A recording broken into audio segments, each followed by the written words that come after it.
Le visage d'une jeune serveuse s'est écrasé sur la table. Une fois, deux fois, trois fois, du sang mélangé à du café renversé. Un garçon riche riait tandis que sa petite amie le filmait sur son téléphone. Tout le restaurant regardait dans une terreur glacée. Personne ne bougeait. Personne ne respirait sauf un homme.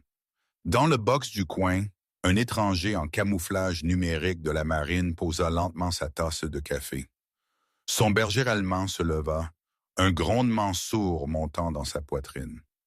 Et quelque chose dans ce mouvement silencieux, quelque chose dans ses yeux morts et calmes, fit disparaître le sourire du garçon riche. Il venait de faire la pire erreur de sa vie. Avant de continuer, dites-nous d'où vous regardez dans les commentaires ci-dessous. Et si cette histoire vous émeut, veuillez vous abonner et suivre cette histoire jusqu'à la toute fin. Voyons jusqu'où ce voyage nous mène ensemble. Ryan Mitchell entendit le premier impact avant de le voir. Le son était indubitable. Chair contre bois. Le genre de son qui traverse tout le reste et laisse le silence dans son sillage. Il l'avait déjà entendu dans des endroits que la plupart des gens ne voyaient que dans leurs cauchemars. Sa main s'arrêta à mi-chemin de sa tasse de café. Au centre du restaurant, le visage d'une jeune femme était pressé contre une table. Un homme en vêtements chers la tenait par les cheveux, écrasant sa joue dans le bois tandis que ses amis riaient. « Dis que tu es désolé encore », exigea l'homme plus fort cette fois. « Je suis désolé », haleta-t-elle, des larmes coulant. « S'il vous plaît, je suis tellement désolé. » Il lui tira la tête et la claqua de nouveau. Le berger allemand de Ryan, Ghost, devint rigide sous la table. Un grondement vibra à travers la poitrine du chien, sourd et dangereux. « Doucement », murmura Ryan, mais son propre corps se déplaçait déjà, la mémoire musculaire prenant le dessus. 14 ans de combat ne l'avaient pas quitté. Cela ne le ferait jamais. « Tu as ruiné ma chemise. » La voix de l'homme traversa le restaurant. « As-tu une idée de combien cela coûte? » « Plus que ce que tu gagnes en un an, espèce d'idiot de Preston. » « C'est assez. » Une femme en robe blanche toucha son bras. Les gens regardent. Laisse-les regarder. Preston Hargrove poussa la serveuse en arrière. Elle trébucha, se rattrapa à une chaise et resta là, tremblante. Du sang coulait d'une coupure au-dessus de son œil. « Mon père possède la moitié de cette ville. Ils peuvent me regarder faire ce que je veux. » Ryan étudia la scène. 4 jeunes gens, début à mi-vingtaine. Le genre de vêtements qui coûtait plus cher que son camion. Le genre d'arrogance qui venait de ne jamais faire face aux conséquences. La serveuse, son badge disait Sophie, essuya le sang de son visage avec des mains tremblantes. Elle était jeune, peut-être 24 ans, avec des cheveux foncés tirés en arrière et les yeux épuisés de quelqu'un qui faisait des doubles corps. Personne dans le restaurant ne bougeait. Un pêcheur au comptoir regarda ses œufs. Un couple âgé fit semblant de lire leur menu. Une mère tira son jeune fils plus près et murmura quelque chose à propos de rester silencieux. Ryan avait déjà vu cela aussi. La peur, le genre paralysant qui rendait les bonnes personnes invisibles. Que quelqu'un me donne des serviettes. Preston claqua des doigts à Sophie. Et une nouvelle chemise. Tu vas m'acheter une nouvelle chemise. Je ne peux pas me le permettre. Alors peut-être aurais-tu dû y penser avant de me renverser de l'eau. Un des amis de Preston, un gamin aux larges épaules en polo, rit. Mec, laisse tomber. Elle n'en vaut pas la peine. Elle vaut exactement ce que je dis qu'elle vaut. Preston attrapa le bras de Sophie. Maintenant, excuse-toi auprès de ma petite amie d'avoir fait une scène. Je suis désolé, murmura Sophie. Je suis tellement désolé, pathétique. Preston la poussa de nouveau plus fort cette fois. Elle tomba, se rattrapant sur ses mains et resta là sur le sol. Ses épaules tremblaient de sanglots silencieux. Ryan se leva. Le mouvement fut lent, délibéré. La chaise frotta contre le sol et le son coupa le restaurant comme une lame. Ghost se leva à côté de lui. 70 types de bergers allemands entraînés. Pelage fauve et noir ondulant sur des muscles contractés. Les yeux ambrés du chien se fixèrent sur Preston avec une concentration de prédateur. « Laisse-la partir. » La voix de Ryan n'était pas forte. Elle n'avait pas besoin de l'être. Elle portait le poids d'un homme qui avait donné des ordres dans des endroits où la désobéissance signifiait la mort.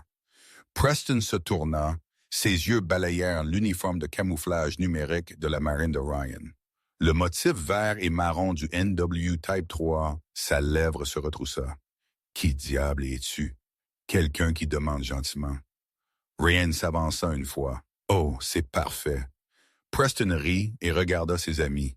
Un soldat jouant les héros. « Quoi? Ils t'ont laissé sortir de l'armée pour le déjeuner? » Marin, peu importe. Preston relâcha Sophie et fit face à Ryan. Il était grand.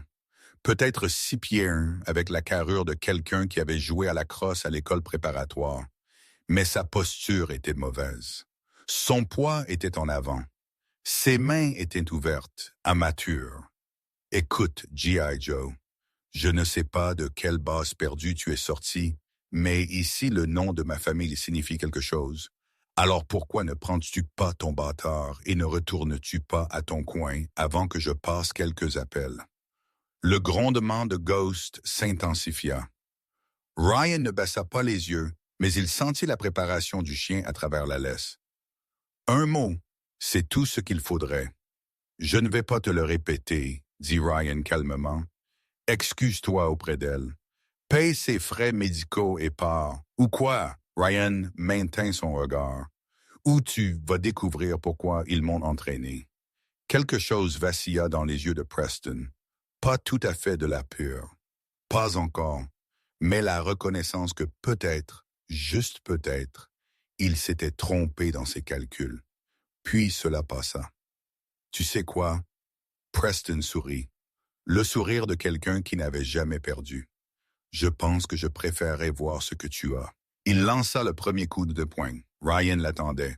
Il esquiva, attrapa le poignet de Preston et le tordit. Le mouvement fut fluide, presque doux, mais le résultat fut immédiat. Le bras de Preston se bloqua derrière son dos à un angle qui le fit crier. « Lâche-moi! Lâche-moi! » J'ai demandé gentiment. Ryan appliqua une pression. Pas assez pour casser quoi que ce soit, juste assez pour faire comprendre. Tu aurais dû écouter. L'ami en polo se précipita. Ghost l'intercepta, les crocs découverts, le forçant à reculer contre une table. « Reste », commanda Ryan sans regarder. L'ami se figea. Les deux autres, un autre homme et la petite amie, reculèrent en désordre, téléphone sorti, enregistrant tout. « As-tu une idée de ce que tu fais? » La voix de Preston était devenue aiguë. « Mon père va te détruire. Il possède le shérif. Il possède les juges. Il possède tout ce que je ne me soucie pas de qui est ton père. » Ryan augmenta légèrement la pression. Preston gémit. « Ce qui m'importe, c'est cette jeune femme que tu viens d'agresser. Alors voici ce qui va se passer. Tu vas t'excuser. Tu vas lui donner 5 000 $ pour les frais médicaux et les dommages émotionnels, et ensuite tu vas quitter cette ville et ne jamais revenir. Tu es fou. Peut-être. » La voix de Ryan était calme. « Mais je suis aussi le gars qui te tient le bras. Alors, qu'est-ce que ce sera? » La porte du restaurant s'ouvrit en grand. Des lumières rouges et bleues clignotèrent à travers la fenêtre. 2 adjoints se précipitèrent, les mains sur leurs étuis, suivis d'un homme en uniforme kaki avec une étoile d'argent sur sa poitrine. Le shérif Boyd Tucker. Il avait la cinquantaine épais autour du milieu, avec le visage buriné de quelqu'un qui avait passé trop d'années à faire de mauvaises affaires. Ses yeux balayèrent la scène et se posèrent sur Preston. « Monsieur Hargrove, allez-vous bien? » Ryan ne relâcha pas sa prise. « Shérif, cet homme a agressé la jeune femme. J'ai des témoins. » Tucker jeta à peine un coup d'œil à Sophie, toujours assise sur le sol, du sang sur le visage. « Laissez-le partir maintenant. Il a commis un crime. Arrêtez-le. J'ai dit laissez-le partir. » La main de Tucker tomba sur son arme. « Ou je vous arrêterai pour agression. » Ryan mesura la situation. 2 adjoints, tous 2 nerveux, Tous deux les mains sur leurs armes, mais non dégainées. Le shérif était en colère, mais contrôlé. Et derrière tout cela, le sourire narquois de Preston revenait. Il savait comment cela se passerait. Il relâcha Preston quand même. Bonne initiative, soldat. Tucker s'interposa tandis que Preston reculait en désordre, se frottant le poignet. Maintenant, je ne sais pas d'où vous venez, mais ici nous avons une façon de gérer les choses, et cela n'implique pas que des étrangers mettent leurs mains sur des membres respectés de la communauté. Respectés? Ryan regarda Sophie. Il lui a juste claqué le visage sur une table. Plusieurs fois, tout le monde l'a vu. J'ai vu une serveuse maladroite qui a trébuché et est tombée. Tucker se tourna vers le restaurant. Quelqu'un ici voit différemment? Silence. Le pêcheur garda les yeux baissés. Le couple âgé étudiait leur menu. Même la mère avec son fils détourna le regard. C'est ce que je pensais. Tucker sourit à Ryan. Ce n'était pas un sourire amical. Maintenant, je vais vous donner une chance de prendre votre chien et de partir. Sinon, je vous emmène pour agression, trouble à l'ordre public et tout ce que je peux trouver en chemin vers le poste. Ryan sentit Ghost se presser contre sa jambe. Le chien était toujours rigide, toujours en train de regarder, mais attendant l'ordre. « Sophie! » Ryan s'adressa directement à la serveuse. « Ça va? » Elle leva les yeux vers lui avec des yeux terrifiés. Sa bouche s'ouvrit, se referma. Elle voulait parler. Il le voyait, mais la peur la tenait silencieuse. « Ne lui parlez pas. » Tucker s'approcha. « Ne parlez à personne. Partez. » Ryan maintint le regard de Sophie un instant de plus, puis il hocha légèrement la tête, une promesse qu'elle ne comprenait probablement pas encore. « Allons-y, Ghost. » Il marcha vers la porte. Chaque pas semblait faux. Tout son entraînement lui criait de rester, de se battre, de protéger. Mais il savait quelque chose qu'aucun d'eux ne savait. Ce n'était pas fini. Loin de là, alors qu'il passait devant Preston, le jeune homme rit. « C'est ça. Pars. Retourne à ta base et joue avec tes armes. Laisse le monde réel aux gens qui comptent. » Ryan s'arrêta. Il tourna la tête juste assez pour rencontrer les yeux de Preston. « Tu as agressé cette femme devant 15 témoins. Tu l'as fait pendant que tes amis le filmaient. Et tu l'as fait en portant des vêtements qui coûtent plus cher que ce que la plupart des gens gagnent en un mois. » La voix de Ryan était douce, mais chaque mot tombait comme un marteau. « Des hommes comme toi pensent que l'argent te rend intouchable. Mais j'ai passé 14 ans à chasser des hommes qui pensaient être intouchables. » Il sourit. Ce n'était pas un sourire agréable. Je les ai toujours trouvés. Quelque chose dans l'expression de Preston changea. Ce vacillement encore, la reconnaissance d'un mauvais calcul. Ryan sortit. La lumière du soleil le frappa comme un mur de chaleur. Ghost resta prêt, toujours alerte, toujours prêt. Ils traversèrent le parking jusqu'au vieux pick-up de Ryan et il ouvrit la porte passager pour le chien. « Bon garçon. Au repos. » Ghost sauta, mais ne se détendit pas. Ses yeux restèrent fixés sur la porte du restaurant. Ryan monta sur le siège conducteur et resta là un instant. Ses mains reposaient sur le volant. Elles ne tremblaient pas. Elles ne tremblaient plus jamais. Mais à l'intérieur, quelque chose s'était éveillé. Quelque chose qu'il pensait avoir enterré avec Maria, sa femme. 6 mois morte maintenant. Le cancer avait pris son corps. Mais le stress avait commencé bien avant cela. Les appels, les menaces, les avis de recouvrement qui arrivaient chaque jour, parfois 2 fois par jour, d'une société de prêt qui facturait des taux d'intérêt qui auraient dû être illégaux. Il avait fallu à Ryan 3 mois après sa mort pour retracer ses prêts. 3 mois de fouilles suivant des sociétés écrans et de faux noms, jusqu'à ce qu'il trouve la source Hargrove Financial appartenant à Preston Hargrove II. Le même Preston Hargrove dont le fils venait de battre la jeune femme dans un restaurant. La même famille qui possédait le shérif, les juges et la moitié du comté. Ryan était venu dans cette ville pour une raison. Il avait observé, rassemblé des preuves, attendant le bon moment. Il ne s'attendait pas à ce que cela arrive comme ça. Son téléphone vibra, un SMS d'un numéro inconnu. « Je sais qui tu es. Rejoins-moi derrière la bibliothèque à 18 heures. Viens seul, un ami. Ryan fixa le message. Ghost gémit doucement à côté de lui. Je sais, mon garçon. Je sais. Il démarra le camion et quitta le parking. Dans le rétroviseur, il vit Tucker et ses adjoints escorter Preston vers un SUV noir brillant. Vit Sophie debout dans l'embrasure du restaurant le regarder partir. Ses yeux contenaient quelque chose qu'il reconnut. L'espoir, le genre désespéré et fragile qui venait de voir enfin quelqu'un se lever. Ryan s'engagea sur l'autoroute côtière. L'océan s'étendait à l'infini à sa droite. Maria avait aimé l'océan. Elle avait toujours voulu prendre sa retraite près de l'eau. « Nous aurons une petite maison, disait-elle. Rien de fantaisiste, juste un endroit où nous pourrons entendre les vagues la nuit. » Elle n'a jamais eu cette maison. Mais Ryan allait s'assurer que les hommes responsables paieraient pour cela. Il tendit la main sous son siège et sortit un dossier. À l'intérieur se trouvaient 3 ans de documents, de dossiers financiers, de transcriptions de tribunaux, de rapports de police, chaque famille que les Hargrove avaient détruite, chaque victime qui avait tout perdu à cause de leur prédateur, y compris Maria Mitchell, y compris lui-même. La bibliothèque était en bordure de ville, un petit bâtiment en briques qui semblait ne pas avoir été mis à jour depuis les années 80. Ryan arriva tôt, se garant dans le parking arrière où les ombres étaient les plus profondes. Ghost resta dans le camion, observant, prêt. À exactement 18 une silhouette s'approcha.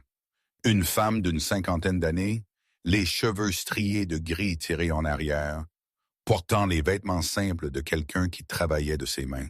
« Vous êtes celui du restaurant, dit-elle, celui qui a tenu tête à Preston. »« Qui êtes-vous? » »« Mary Ann Cole, la tante de Sophie. » Elle s'arrêta à quelques pas, l'étudiant avec des yeux qui avaient vu trop de douleur. « J'ai regardé ce que vous avez fait, et j'ai regardé ce que cela vous a coûté. Cela ne m'a rien coûté. »« Pas encore. » La voix de Mary Ann baissa. « Mais cela arrivera. Les Hargrove ne pardonnent pas. Ils n'oublient pas. Et ils ne laissent certainement pas les gens les humilier en public. Je n'ai pas peur d'eux.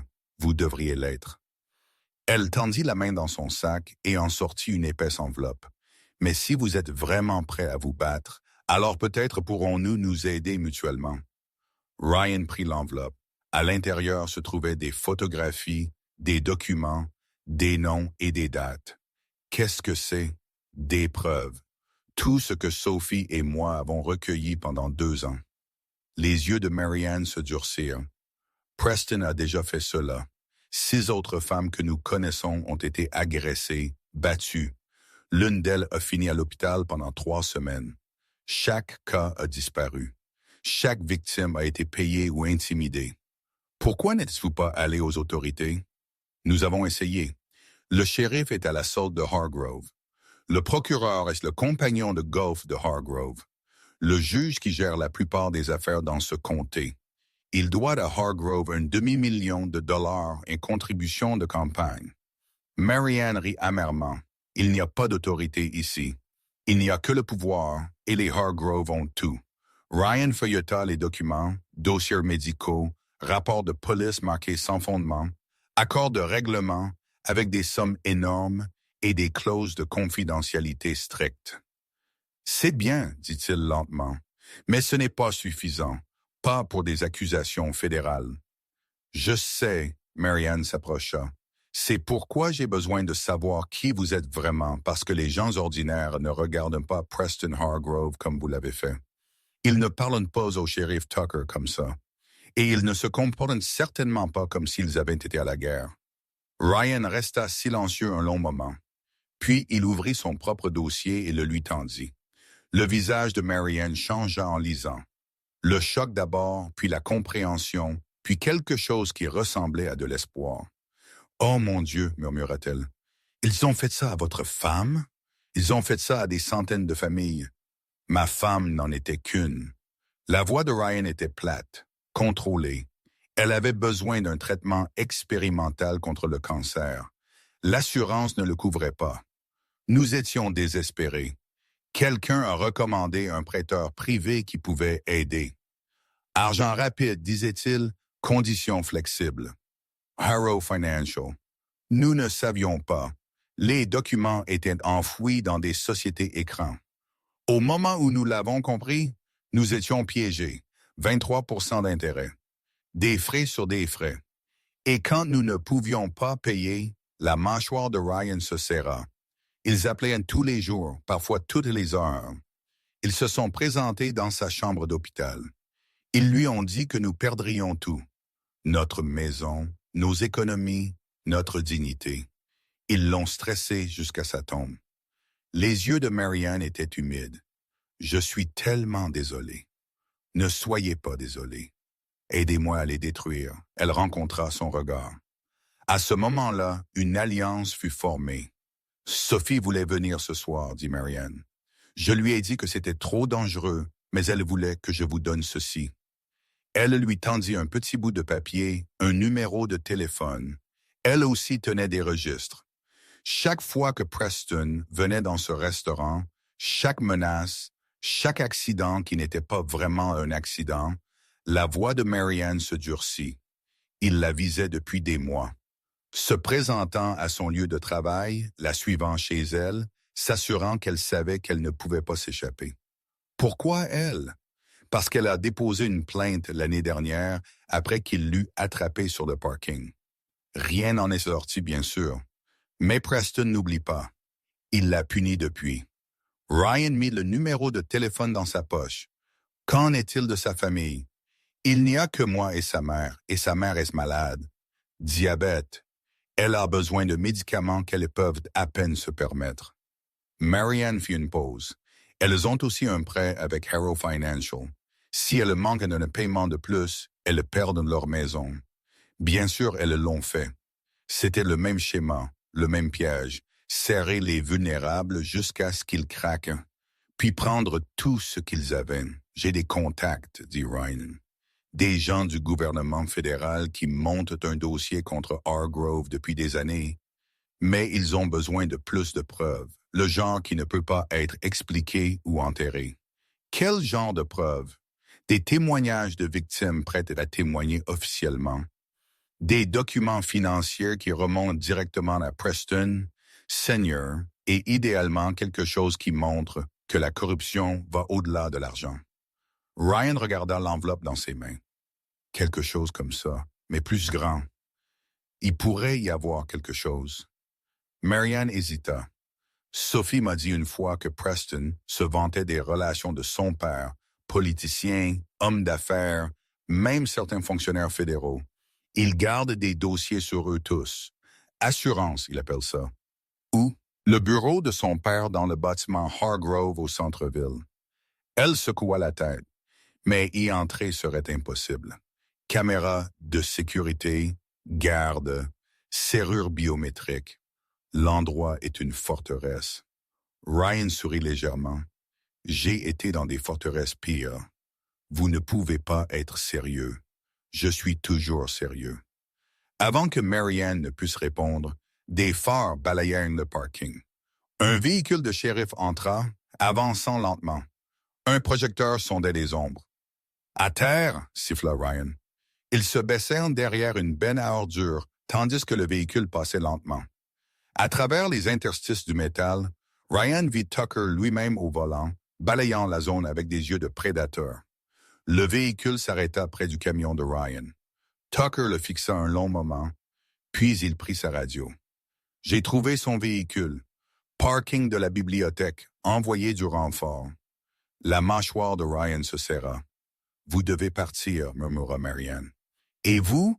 Je rentrerai à pied. Il ne me cherche pas. » Elle lui agrippa le bras. « S'il vous plaît, prenez les preuves. Utilisez-les. Mettez fin à cela. » Ryan hésita une seconde seulement. Puis il bougea. Il fit un grand cercle, utilisant le bâtiment comme couverture, approchant son camion du côté opposé. Ghost était déjà alerte, observant par la fenêtre, attendant.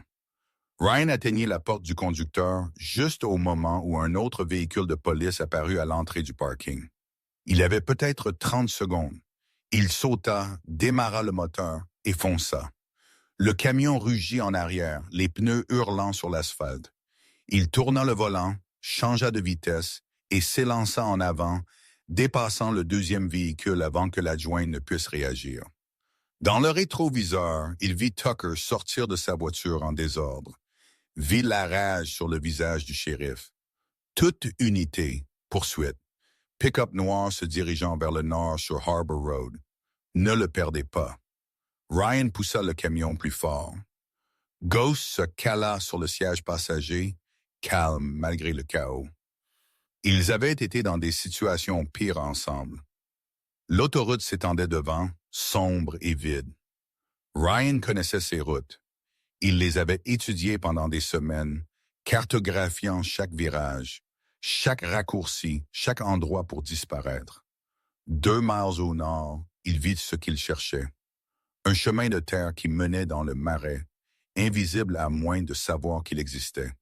Il éteignit ses phares et tourna. Le camion cahotait sur la piste accidentée, les branches raclant les côtés, l'obscurité les engloutissant entièrement. Derrière lui, les sirènes hurlèrent sur l'autoroute, cherchant toujours, chassant toujours. Ryan arrêta le camion et resta assis dans le silence. Son cœur était stable. Sa respiration était contrôlée. 14 ans de combat lui avaient appris à rester calme quand tout s'effondrait. Ghost gémit doucement. « Je sais, mon garçon. » Ryan tendait la main et gratta derrière les oreilles du chien. « Nous allons bien pour l'instant. » Son téléphone vibra. Un autre SMS, cette fois du numéro que Marianne lui avait donné. « J'ai vu ce qui s'est passé. J'ai peur, mais je ne cours plus. Quoi que vous planifiez, je veux aider Sophie. » Ryan fixa le message. Dans l'obscurité, entouré d'ennemis, traqué par un shérif corrompu au service d'un empire criminel, il aurait dû se sentir piégé. Au lieu de cela, il ressentit quelque chose qu'il n'avait pas ressenti depuis des mois.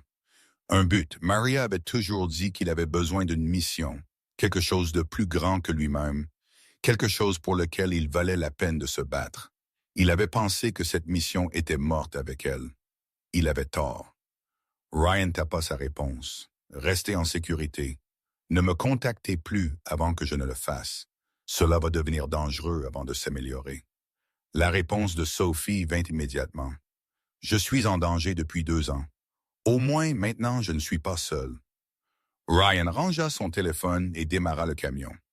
La route du Marais se connecta finalement à une autre autoroute, une qui le mènerait à la planque qu'il avait établie en bordure de ville, un endroit que personne ne connaissait, un endroit où il pourrait planifier son prochain mouvement. Parce que Preston Hargrove venait de rendre cela personnel, et Ryan Mitchell n'avait jamais perdu un combat qui comptait. Ghost s'installa sur le siège, se détendant enfin, faisant confiance à son maître pour les guider en toute sécurité.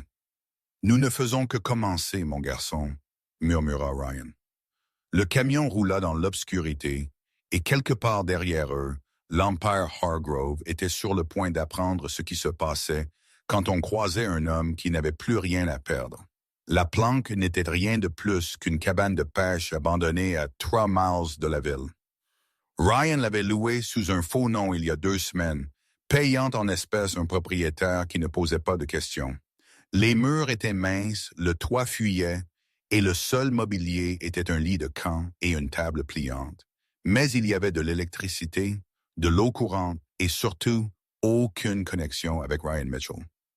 Ghost entra le premier, reniflant les coins, vérifiant les menaces. Vieilles habitudes de leur jour de déploiement. Quand il ne trouva rien, il fit 2 cercles et s'installa près de la porte, les yeux toujours ouverts, toujours à l'affût. Ryan étala les documents de Marianne sur la table. 6 victimes, 6 femmes que Preston Hargrove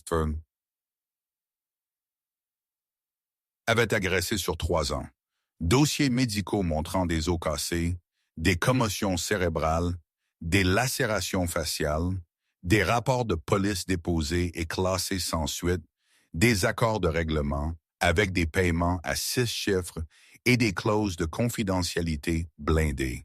« Salaud !» marmonna Ryan, mais ce n'était pas suffisant. Pas pour des accusations fédérales, pas pour le genre de justice qui tiendrait vraiment.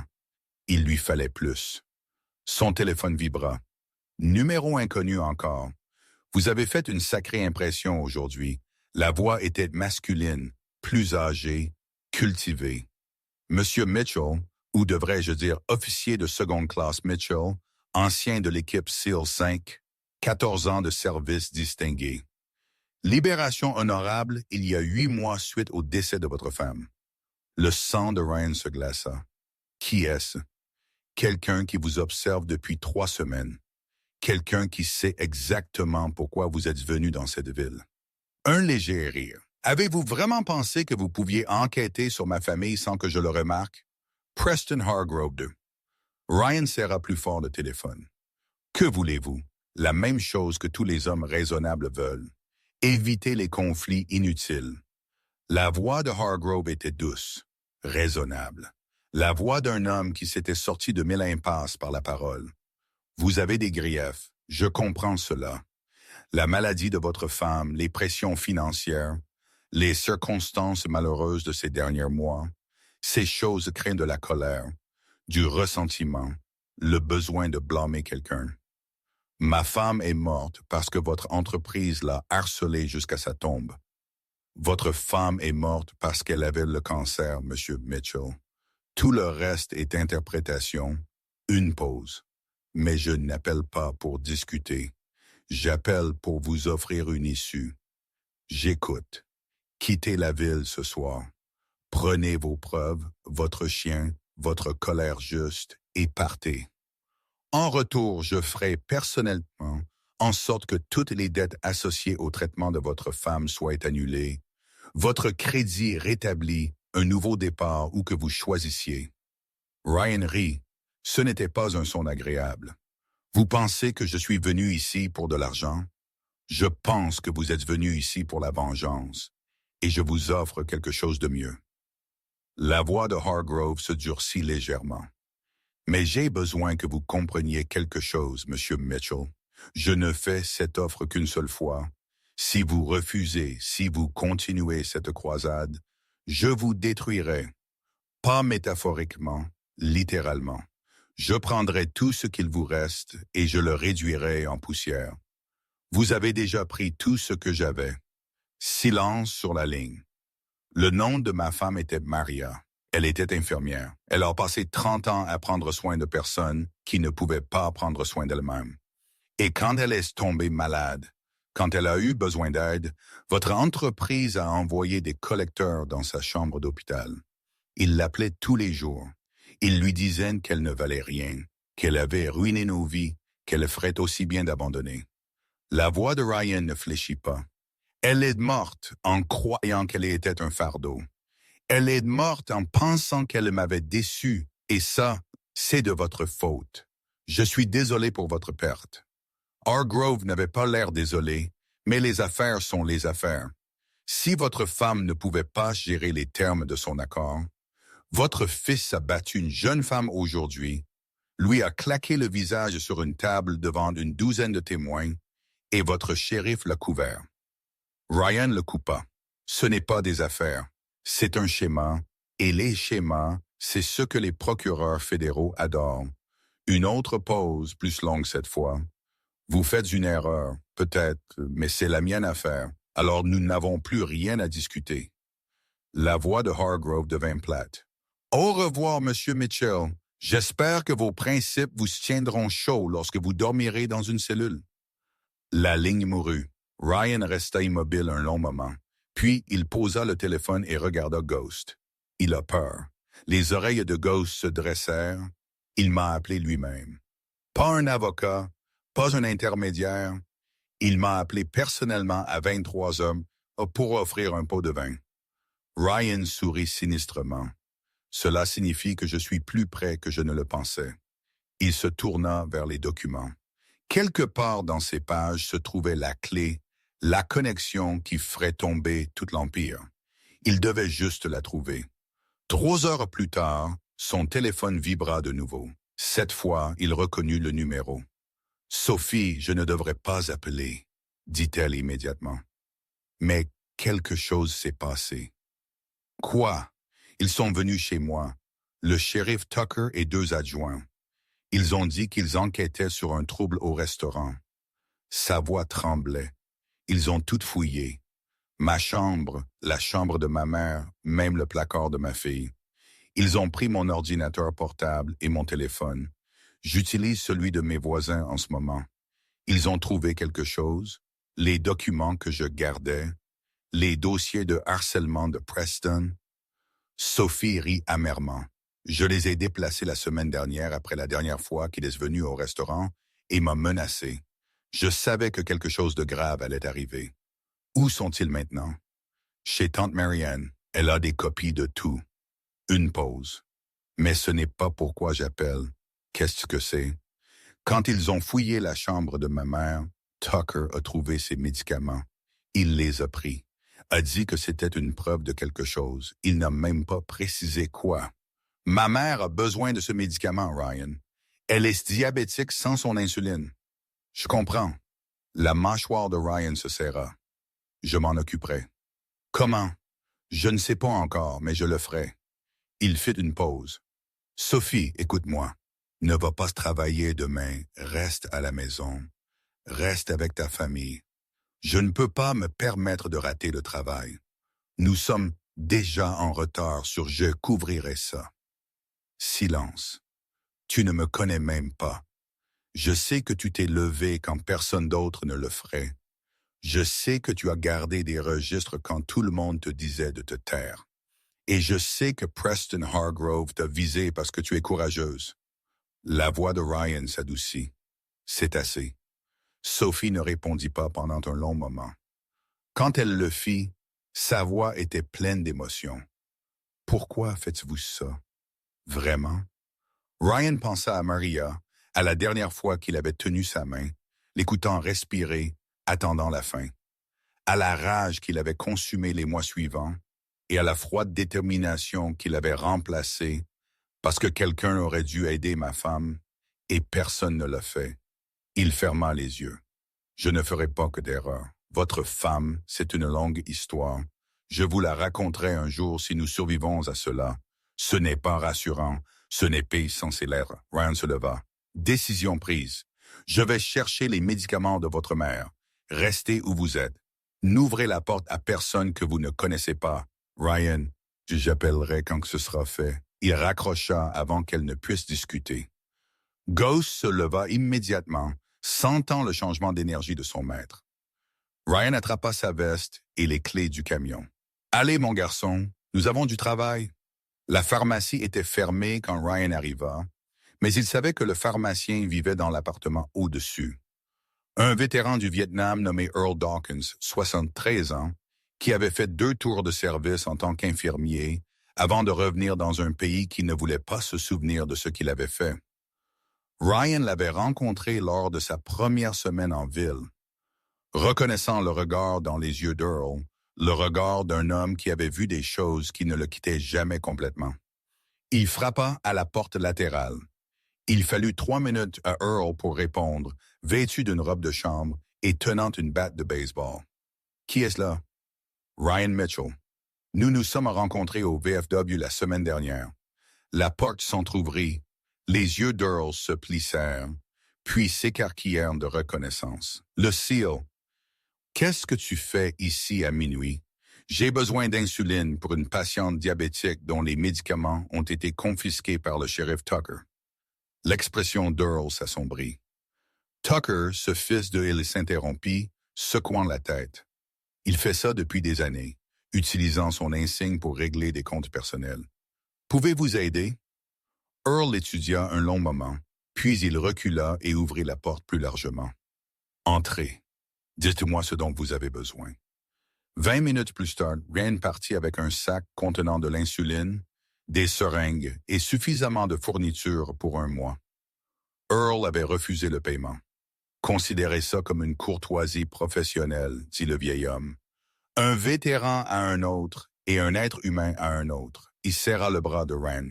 « Vous allez vous en prendre à eux, n'est-ce pas, les Hargrove? »« Oui. »« Bien. » Les yeux d'Earl brûlaient d'une vieille colère.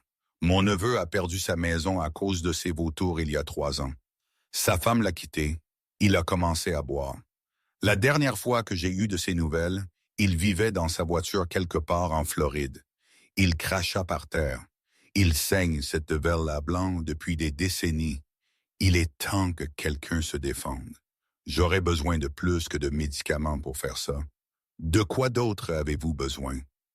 Ryan hésita. C'était la partie où les choses se compliquaient. Des informations sur le bâtiment Hargrove, les systèmes de sécurité, les points d'accès, tout ce que vous pourriez savoir. Les sourcils d'Earl se levèrent. Vous planifiez quelque chose de grand. Je planifie quelque chose de nécessaire. Le vieil homme resta silencieux un instant, puis il rit. Diable, pourquoi pas? J'ai 73 ans. Qu'est-ce qu'ils vont faire? Me tuer? Il fit signe à Ryan de le suivre. Viens, j'ai quelque chose à te montrer. Earl le conduisit dans une arrière-salle remplie de classeurs et d'anciens équipements informatiques. Il sortit un épais dossier et le tendit à Ryan. Mon neveu a travaillé à la sécurité du bâtiment Hargrove pendant 6 ans avant qu'il ne le vire pour avoir posé trop de questions. Earl tapota le dossier. Il gardait des copies de tout. Plan d'étage, protocole de sécurité, horaire des employés. Il montait un dossier essayant de prouver qu'il blanchissait de l'argent. Mais ensuite, la boisson a pris le dessus et il a perdu sa concentration. Ryan ouvrit le dossier. Son rythme cardiaque augmenta tandis qu'il en scannait le contenu. C'était exactement ce dont il avait besoin. Earl, c'est à vous. Utilisez-le. La voix du vieil homme se durcit. Promettez-moi juste une chose. Nommez-la. Quand vous les ferez tomber, quand vous les ferez enfin payer pour tout ce qu'ils ont fait, assurez-vous que le monde entier le voit. Je veux que leur nom devienne un gros mot dans cette ville. Ryan rencontra ses yeux. Je promets. Il se rendit chez Sophie au lever du jour.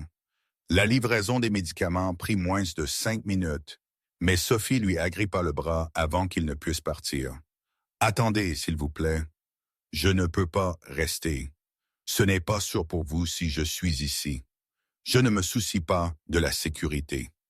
Ses yeux étaient rouges d'avoir pleuré, mais sa mâchoire était serrée. J'ai été en sécurité pendant 2 ans, en gardant la tête baissée, sans faire de problème. Et regardez où cela m'a mené. Elle désigna son visage où la contusion de l'agression d'hier s'assombrissait déjà. J'en ai assez d'être en sécurité. Sophie, laissez-moi aider. Elle s'approcha. Je sais des choses sur Preston qui ne sont dans aucun document. Des choses qu'il a dites quand il pensait que je n'écoutais pas.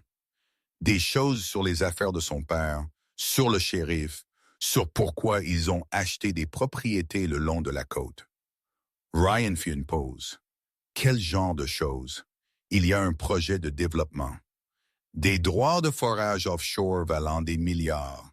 Les Hargrove achètent des propriétés côtières depuis des années, forçant les propriétaires à vendre, utilisant leurs prêts comme levier.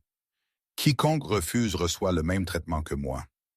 La voix de Sophie baissa, mais il y a un terrain qu'ils ne peuvent pas obtenir. L'ancienne propriété Mitchell sur la pointe. Ryan se figea. Mitchell, elle appartenait à une famille de la marine. Apparemment, ils l'ont possédée pendant des générations. Le propriétaire actuel est décédé il y a environ 6 mois et son mari Sophie s'arrêta. Oh mon Dieu, c'était le terrain de la famille de Maria. La voix de Ryan sortit rauque. Son grand-père y a construit une maison dans les années 50. Elle a grandi en passant des étés sur cette propriété. Vous êtes l'héritier. Je ne savais pas, il n'avait pas su. Maria avait mentionné le terrain 1 ou 2 fois, mais il n'y avait jamais prêté attention. Après sa mort, il avait été trop perdu dans le chagrin pour penser à autre chose. Je n'ai jamais rempli les papiers. J'ai supposé que ce serait juste, c'est pourquoi ils ont ciblé votre femme. Les yeux de Sophie s'écarquillèrent de compréhension. C'est pourquoi ils étaient si agressifs avec les prêts. Ils ne faisaient pas que collecter des dettes. Ils essayaient de vous forcer à vendre. Tout s'emboîta. Le harcèlement, les appels, Les collecteurs qui se sont présentés dans la chambre d'hôpital de Maria avec des papiers à signer. Ils n'avaient pas essayé d'être payés. Ils avaient essayé de la faire pression pour qu'elle le fasse pression afin qu'il renonce à la seule parcelle de terre qui se trouvait entre les Hargrove et des milliards de dollars. Et quand Maria est morte, quand Ryan a disparu dans son chagrin au lieu de réclamer la propriété, ils l'avaient perdu de vue jusqu'à ce qu'il se présente dans leur ville, posant des questions, créant des problèmes. C'est pourquoi Hargrove m'a appelé hier soir. Les mains de Ryan se serrèrent à un point. Il ne s'inquiète pas des accusations d'agression. Il s'inquiète du terrain. Qu'allez-vous faire? Ryan pensa au dossier dans son camion, au plan de sécurité, au point d'accès, à la preuve que quelque part dans le bâtiment Hargrove se trouvait la preuve d'une conspiration qui s'étendait bien au-delà de la cupidité d'une famille. Je vais prendre tout ce qu'ils ont. Le téléphone sonna, le numéro d'Earl. Ryan, tu dois trouver un endroit avec une télé maintenant. Pourquoi? Fais-le juste. Ryan et Sophie se précipitèrent à l'intérieur. Sa mère regardait déjà les nouvelles du matin. Le volume était monté, répondant au rapport d'un incendie à une résidence sur Maple Street. La maison appartenant à Mary Ann Cole était entièrement engulfée à l'arrivée des pompiers. Madame Cole a été transportée à l'hôpital avec de graves brûlures et une inhalation de fumée. Son état est considéré comme critique. Sophie cria « Non, non, non, non, non ». Elle s'effondra contre Ryan, sanglotant. Il la rattrapa, la tint, mais ses yeux restèrent fixés sur l'écran. Les autorités enquêtent sur la cause de l'incendie. Le shérif Tucker a déclaré que les premières preuves suggèrent un dysfonctionnement électrique, bien que l'enquête soit en cours. Un dysfonctionnement électrique dans une maison qui venait d'être fouillée par les adjoints de Tucker. Dans la maison de la femme qui détenait des copies de preuves contre la famille Harrow. Le sang de Ryan se glaça. Sophie. Il lui agrippa les épaules, la forçant à le regarder. Les documents. Sont-ils toujours chez Marianne? Quoi? Les documents? Les preuves?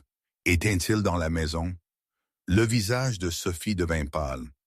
Je ne sais pas. Elle était censée les déplacer, mais le téléphone de Ryan vibra.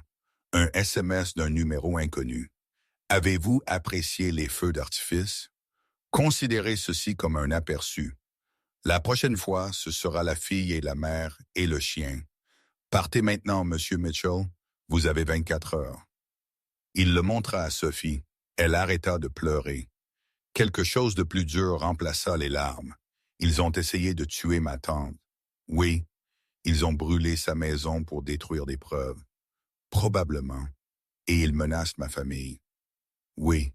Sophie se redressa, essuya ses yeux, serra la mâchoire. Alors nous n'avons pas le temps d'avoir peur. Elle rencontra son regard. Quel est le plan? Ryan la regarda, vit la détermination, vit la colère, vit le même feu qui l'avait poussé à venir dans cette ville en premier lieu. Le plan est de les frapper avant qu'ils ne puissent nous frapper à nouveau. Comment? Je connais quelqu'un qui peut t'aider. Un contact fédéral. Elle monte un dossier contre les Hargrove depuis des années, mais elle a besoin de preuves de l'intérieur. Ryan sortit son téléphone. Si nous pouvons entrer dans le bâtiment Hargrove, accéder à leur dossier, trouver la preuve. Vous voulez pénétrer dans le bâtiment le plus sécurisé du comté? Je veux mettre fin à cela ce soir. Sophie resta silencieuse un instant, puis elle hocha la tête. Que voulez-vous que je fasse? L'hôpital était le chaos. Ryan et Sophie arrivèrent pour trouver Marianne aux soins intensifs, inconsciente, enveloppée de bandages, des machines bipant autour d'elle. Le médecin dit qu'elle avait des brûlures au 3e degré sur plus de 40% de son corps. Elle pourrait survivre. Elle pourrait ne pas survivre. Sophie tint la main de sa tante et pleura. Ryan se tenait près de la porte, guettant les menaces. Une infirmière s'approcha. « Êtes-vous de la famille? »« Oui, dit Sophie. » dit Sophie. Il y avait quelque chose qu'elle serrait dans sa main quand ils l'ont amenée. Les ambulanciers l'ont presque manqué. L'infirmière tendit un petit objet enveloppé dans un tissu brûlé. Ils ont dit qu'elle ne le lâchait pas, même inconsciente. Ils ont pensé que cela pourrait être important. Sophie déballa le tissu. À l'intérieur se trouvait une clé USB. Elle les a sauvés, murmura Sophie. Elle a sauvé les fichiers. Ryan prit la clé, la tournant dans ses mains. Elle était brûlée mais intacte. Si les données étaient encore lisibles, nous devons y aller. Il toucha l'épaule de Sophie. Maintenant, je ne peux pas la laisser. Si nous restons, ils nous trouveront et alors ils finiront ce qu'ils ont commencé. Sa voix était douce mais ferme. La meilleure chose que vous puissiez faire pour votre tante est de m'aider à mettre fin à cela. Sophie regarda Marianne une dernière fois, se pencha et embrassa son front. Je reviendrai. Je promets. Ils partirent par une entrée de service, évitant le hall principal où Ryan avait repéré un des adjoints de Tucker posté près du comptoir d'accueil. Sur le parking, le téléphone de Ryan vibra de nouveau.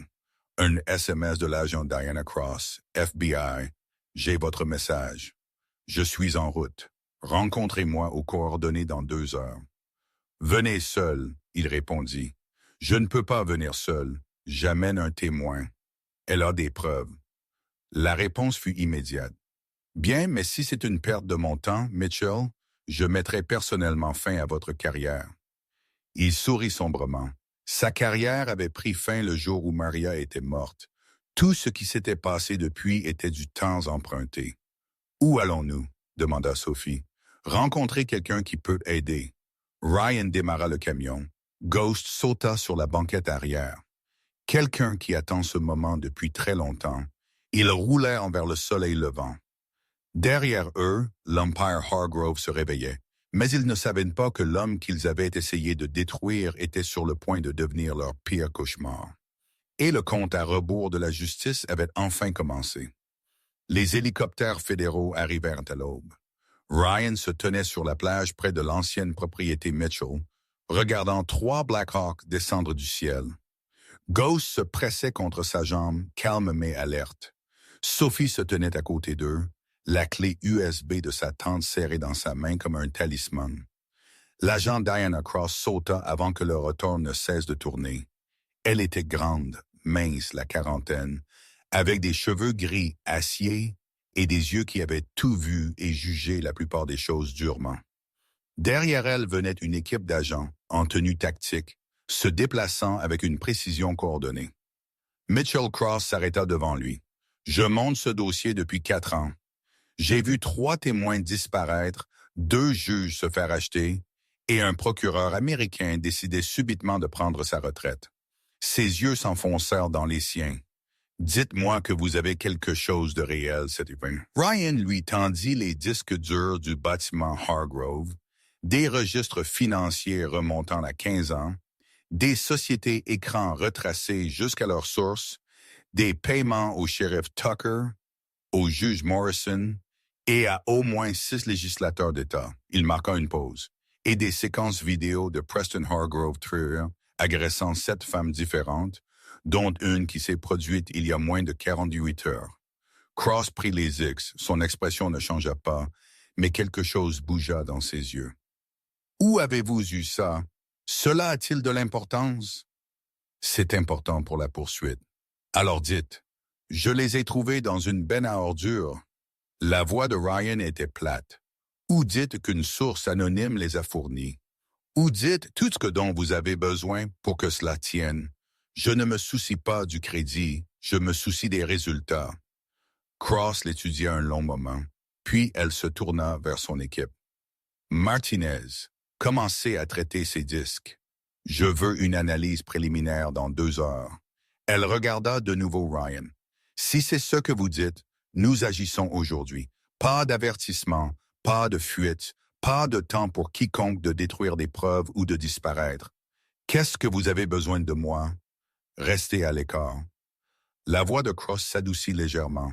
« Vous en avez fait assez, Mitchell. Laissez-nous nous occuper du reste. Ma femme. Je sais pour votre femme. » Elle leva la main. « Je suis au courant pour Maria Mitchell depuis 18 mois.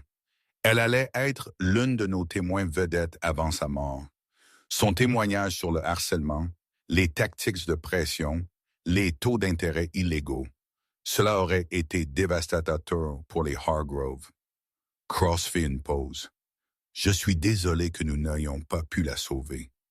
Ryan sentit quelque chose se serrer dans sa poitrine. Moi aussi. Mais nous pouvons toujours obtenir justice pour elle et pour tous ceux qu'ils ont blessés. Cross fit un geste vers les hélicoptères.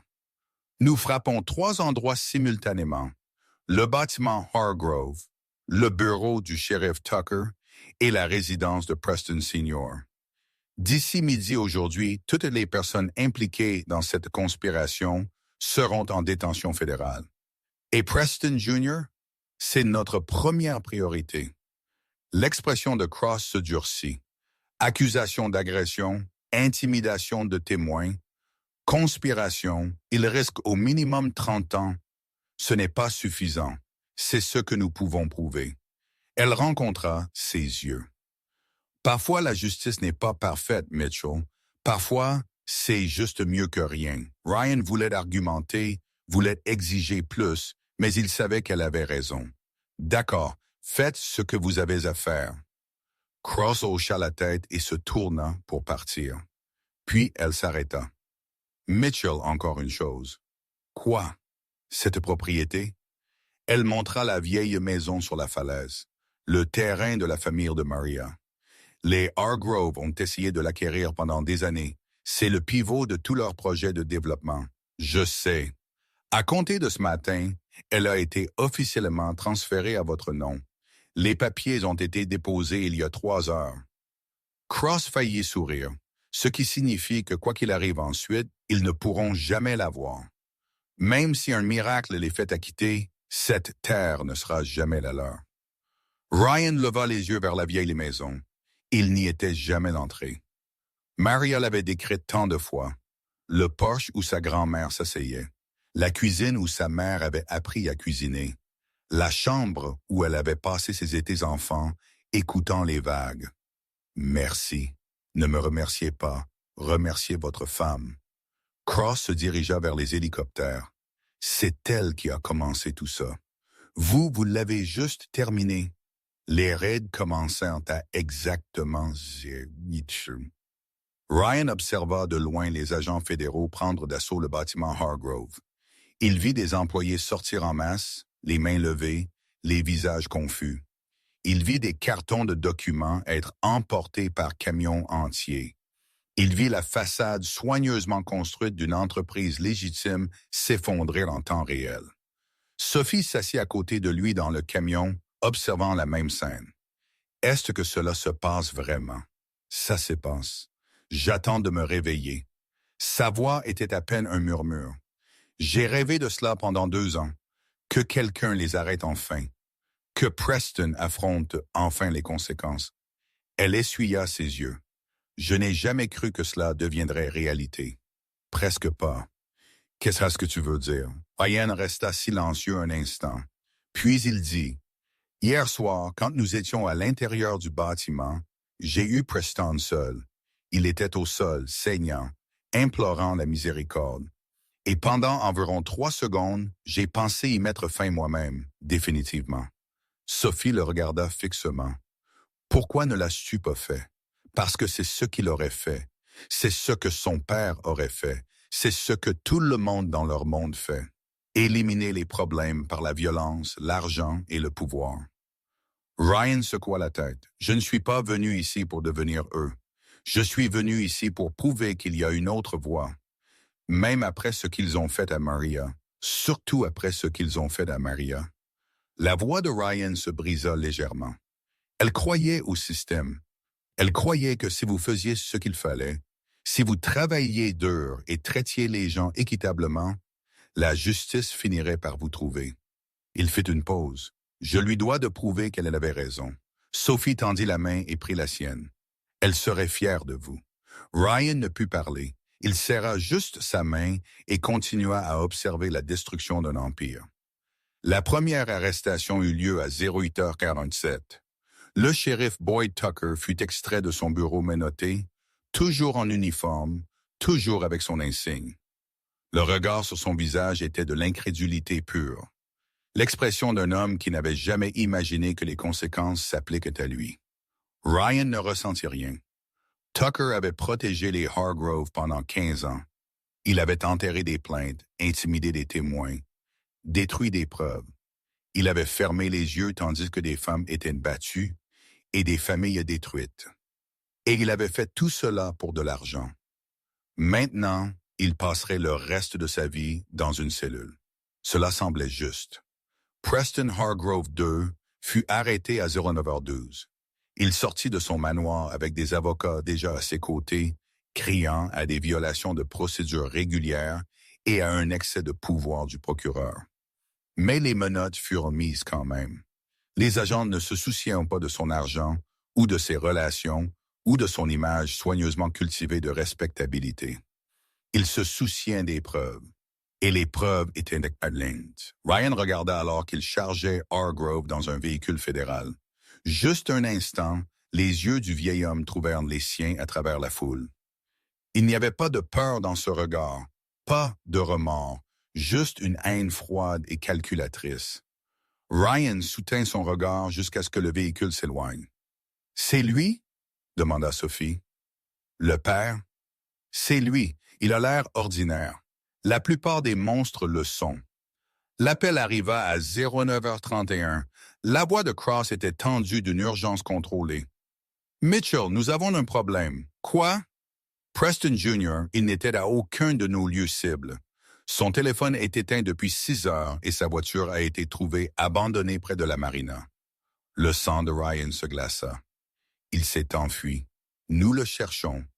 Mais il a de l'argent, des contacts et une longueur d'avance. S'il sort du pays, il ne le fera pas. Comment le sais-tu?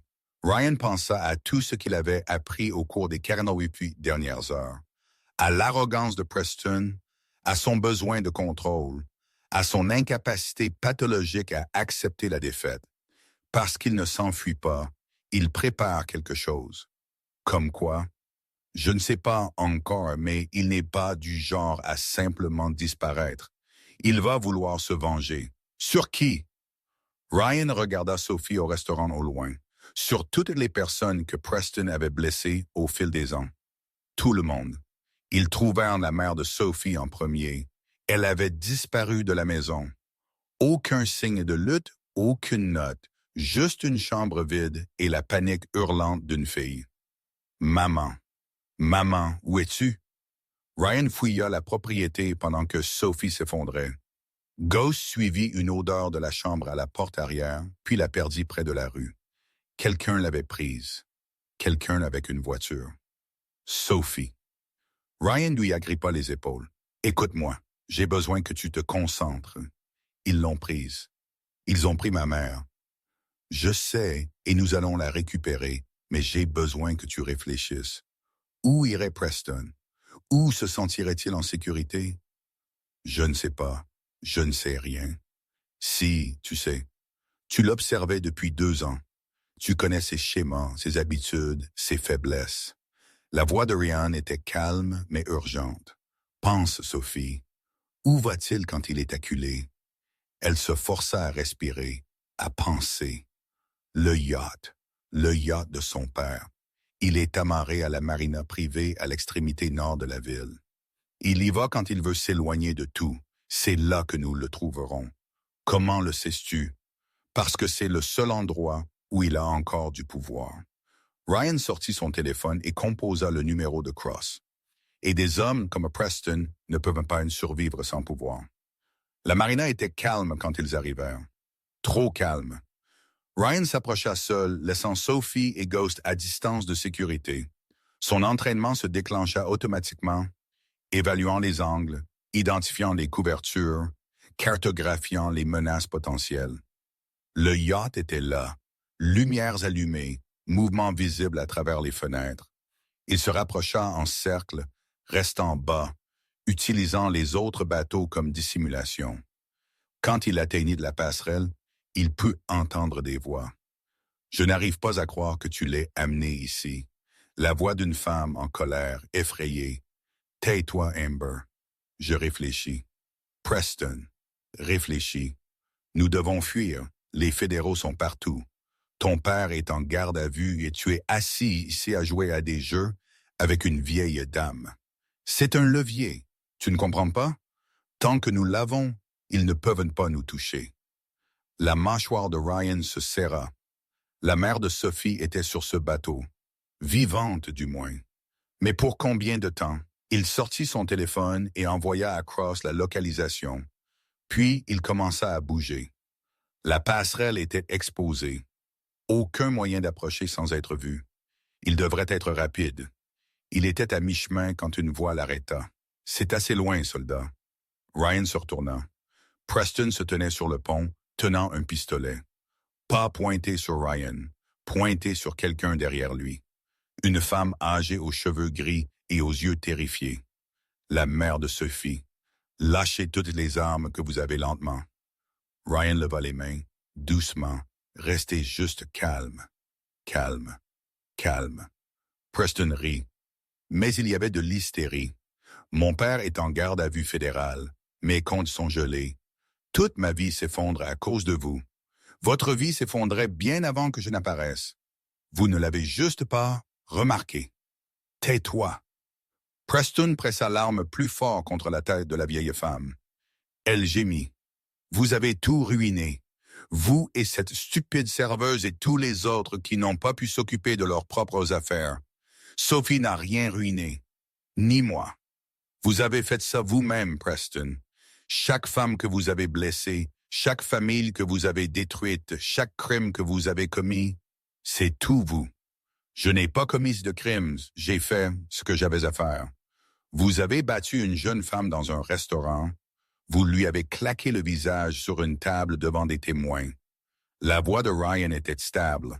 Ce n'est pas de la survie, c'est de la maladie. La main de Preston trembla. L'arme vacilla. Vous ne comprenez pas. Vous ne pouvez pas comprendre. Grandir avec mon père, les attentes, la pression, gardez ça pour votre thérapeute ou votre codétenu. Ryan fit un pas en avant. Laissez-la partir, Preston, c'est fini. Ce n'est pas fini tant que je ne le dis pas. Regardez autour de vous. Votre petit ami pleure sur le pont. Votre père est menotté. Les agents fédéraux sont à 5 minutes. Ryan désigna la marina. Vous n'avez nulle part où aller et rien à négocier. La seule question qui reste est comment vous voulez que cela se termine. Peut-être que je veux que cela se termine avec nous deux morts. Vous ne le pensez pas, n'est-ce que pas? Les yeux de Preston étaient fous maintenant. Toute ma vie, on m'a dit que j'étais spécial, que j'étais meilleur que tout le monde, que les règles ne s'appliquaient pas à moi. Et vous savez quoi? Je l'ai cru. Je l'ai vraiment cru. Je sais. Mais maintenant, je me regarde et je vois sa voix se brisa. Je ne vois rien. Je ne suis rien sans l'argent de mon père. Je ne suis rien sans son nom. Je ne suis qu'un petit garçon effrayé qui n'a jamais grandi.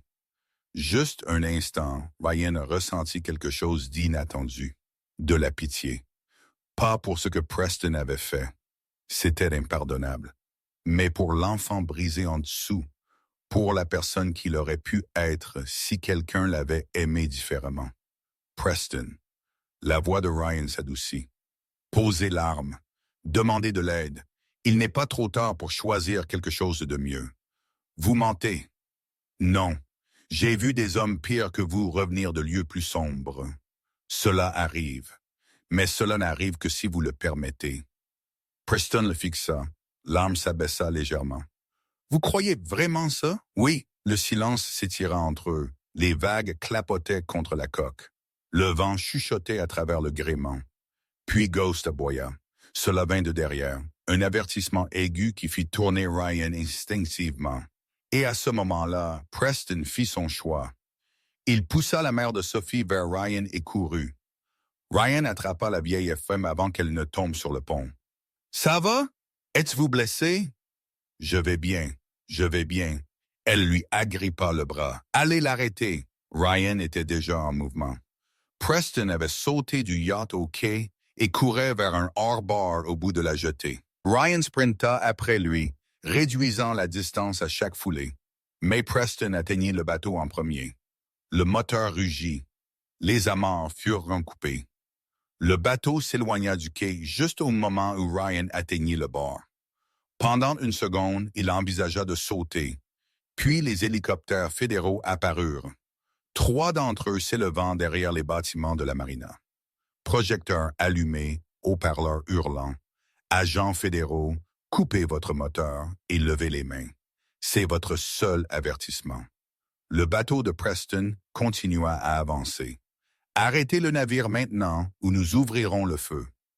Pendant un instant, Ryan pensa que Preston essaierait réellement de fuir, qu'il préférerait mourir plutôt que d'affronter les conséquences. Mais ensuite le bateau ralentit, le moteur coupa et Preston Hargrove III leva les mains. L'arrestation prit moins de 3 minutes. Des agents envahirent le hors-bord depuis un patrouilleur des gardes-côtes. Preston fut extrait, menotté et chargé dans un hélicoptère fédéral sans cérémonie. Ryan observa depuis le quai. C'était fini. Après tout, la planification, les combats, la peur, c'était enfin fini. Sophie apparut à côté de lui, sa mère soutenue entre elle et un agent fédéral. « Elle va bien? » Effrayée mais indemne. Sophie regarda Ryan avec des larmes dans les yeux. « Merci, merci pour tout. Je ne l'ai pas faite pour des remerciements. Je sais. C'est pourquoi cela signifie tant. » L'agent Cross s'approcha, téléphone à la main. Mitchell, c'est fait. Les 3 Hargrove en détention. Tucker et 12 adjoints, 2 juges et un sénateur d'État. Elle fatiguait sourire. C'est la plus grande affaire de corruption que cet État ait vue en 50 ans. Bien. Bien. C'est tout ce que vous avez à dire. Ryan regarda l'eau, les bateaux, la ville qui avait tant souffert sous l'ombre des Hargrove. Ce n'est pas ce que je dis. C'est ce qui se passe ensuite. Il rencontra les yeux de Cross. Assurez-vous que ça tienne. Assurez-vous qu'il ne puisse pas s'en sortir en achetant. Assurez-vous que la justice signifie réellement quelque chose. C'est le plan. Alors je suis satisfait. Cross hocha la tête. Puis elle lui tendit la main. Ce fut un honneur, Mitchell. Votre femme a bien choisi. Ryan lui serra la main. Elle l'a toujours fait. Le soleil se couchait quand Ryan revint à la propriété Mitchell. Il marcha jusqu'à la vieille maison sur la falaise, Ghost trottant à côté de lui. La porte était déverrouillée. Elle avait toujours été déverrouillée, selon Maria. Sa grand-mère ne croyait jamais aux serrures. À l'intérieur, la poussière recouvrait tout. Des draps drapaient les meubles. Des tableaux pendaient au mur, fanés par des décennies de soleil. Ryan se déplaça lentement dans la pièce, absorbant les détails. La cuisine où la mère de Maria lui avait appris à faire des crêpes, le salon où son grand-père lui avait lu des histoires, le porche où elle avait rêvé d'amener un jour ses propres enfants. Elle n'a jamais pu faire tout ça. Ryan trouva une photographie sur la cheminée. Maria, jeune fille, peut-être 8 ou 9 ans, debout sur le porche avec sa grand-mère. Elles souriaient toutes les deux. Elles avaient toutes les deux l'air heureuses d'une manière que Maria n'avait jamais tout à fait retrouvée à l'âge adulte. Il prit le cadre et le tint. « Je l'ai fait, » murmura-t-il. « Je sais que cela ne vous ramène pas. Je sais que rien ne peut réparer ce qui s'est passé ou arranger les choses. Mais j'ai fait ce que vous auriez voulu. J'ai aidé des gens qui ne pouvaient pas s'aider eux-mêmes. Je me suis levé quand tout le monde s'est assis. » Ghost gémit doucement et se pressa contre sa jambe. « Je vais rester ici un moment dans la maison de votre grand-mère. Prendre soin de l'endroit. Peut-être le réparer. » Ryan toucha le verre au-dessus du visage de Maria. « Et chaque matin, j'irai me promener sur la plage et regarder le lever du soleil comme vous avez toujours voulu le faire. » Il remit la photographie sur la cheminée. « Je t'aime, Maria. Je t'aimerai toujours. Et où que vous soyez, j'espère que vous êtes enfin en paix. » La dernière lumière s'est estompée dehors. Ryan s'assit sur le canapé poussiéreux, Ghost recroquevillé à ses pieds. Pour la première fois depuis 6 mois, il ne se sentait pas seul. Pour la première fois depuis 6 mois, il sentit que peut-être, juste peut-être, le pire était derrière lui. Et quelque part au loin, les vagues continuaient de rouler, constantes et éternelles, emportant les derniers échos de tout ce qui avait été perdu. Demain serait différent. Demain serait le premier jour de tout ce qui viendrait ensuite. Mais ce soir, Ryan Mitchell s'assit dans la maison familiale de sa femme et se laissa faire son deuil correctement pour la première fois depuis sa mort. Et dans ce deuil, il trouva, en quelque sorte, le début de la guérison. 3 mois changèrent tout. Ryan se réveilla avant l'aube comme il le faisait toujours et descendit à la plage, Ghost trottant silencieusement à côté de lui. Les vagues roulaient constantes et éternelles, effaçant les empreintes, portant les secrets à la mer. Il avait fait cette promenade chaque matin depuis les arrestations. Parfois, Sophie le rejoignait. Parfois, sa fille Lily venait aussi, courant devant pour chasser les bécassos, tandis que Ghost gambadait après elle. Mais la plupart des matins, il n'y avait que Ryan et son chien regardant le lever du soleil sur l'eau qui avait été témoin de générations d'histoires de la famille Mitchell. Aujourd'hui semblait différent. Aujourd'hui était le jour où les verdicts seraient annoncés. Son téléphone vibra. Agent Cross, c'est fait. Les 3 Hargrove ont été reconnus coupables de tous les chefs d'accusation. Preston Sr. a eu 25 ans. Preston Jr. a eu 15 ans. La mère a plaidé coupable de conspiration et a eu 5 ans. Cross fit in pose. Tucker a eu 12 ans. Les juges et les législateurs sont toujours en cours de traitement, mais les dominos tombent. Ryan ferma les yeux. Mitchell, vous êtes là? Je suis là. Comment vous sentez-vous? Comment se sentait-il? Il avait passé 6 mois à chasser ces gens. Il avait tout risqué pour les faire tomber. Et maintenant, c'était fini. Vraiment, vraiment fini. Je me sens comme si Maria serait fière. Elle le serait. La voix de Cross s'adoucit. Écoutez, je sais que vous avez refusé le poste de consultant, mais l'offre tient toujours. Nous pourrions utiliser quelqu'un comme vous. J'apprécie, mais j'ai trouvé quelque chose de mieux. Le programme pour chiens, entre autres choses, CrossRit. Assez juste. Prenez soin de vous, Mitchell. Et si jamais vous changez d'avis, je sais où vous trouver. Il raccrocha et regarda Ghost. C'est fini, mon garçon. Ils ont eu ce qu'ils méritaient. La queue de Ghost remua une fois. Compréhension. Toujours compréhension. Ils remontèrent ensemble la falaise vers la maison que Maria avait aimée, vers la vie que Ryan apprenait lentement à construire. Le restaurant avait maintenant un nouveau nom. Sophie l'avait acheté il y a 2 mois, utilisant l'argent du règlement de sa plainte civile contre les Hargrove. L'ancienne enseigne qui disait Bayview Diner avait été remplacée par quelque chose de plus simple. Seconde chance. Ryan poussa la porte à exactement 7h du matin, Ghost à ses talons. La ruée du matin commençait juste. Des pêcheurs prenaient un café avant de partir. Des familles s'arrêtaient pour le petit déjeuner. Des touristes passaient en route vers un autre endroit, mais l'atmosphère était différente maintenant, plus légère. La peur qui avait pesé sur cet endroit pendant des années s'était enfin dissipée. Le voilà. Earl Dawkins fit signe depuis son box habituel. L'homme de l'heure. Ryan se glissa en face de lui. Je ne suis l'homme de rien. Ne soyez pas modeste. La nouvelle vient d'arriver concernant les verdicts. 25 ans pour le vieil homme. C'est pratiquement une peine à perpétuité à son âge. Earl sourit. J'ai appelé mon neveu en Floride, la première fois qu'il a semblé plein d'espoir depuis des années. Comment va-t-il? Mieux. Il est dans un programme maintenant. Il se désintoxique. Il dit qu'il pourrait même revenir ici un jour. Recommencer. Les yeux d'Earl s'humidifièrent. Il y a 3 mois, je pensais que cette ville mourrait. Maintenant, regardez-la. Ryan regarda. Le restaurant était plein. Non seulement de locaux, mais de gens qu'il n'avait jamais vus auparavant. Des journalistes, des enquêteurs, des visiteurs curieux qui avaient entendu parler de la petite ville côtière qui avait fait tomber un empire criminel. Certains écrivaient des livres. Certains faisaient des documentaires. Tous voulaient comprendre comment cela s'était passé.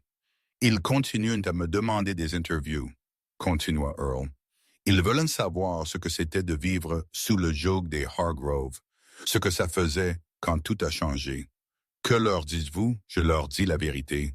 Que la plupart d'entre nous étaient trop effrayés pour se battre.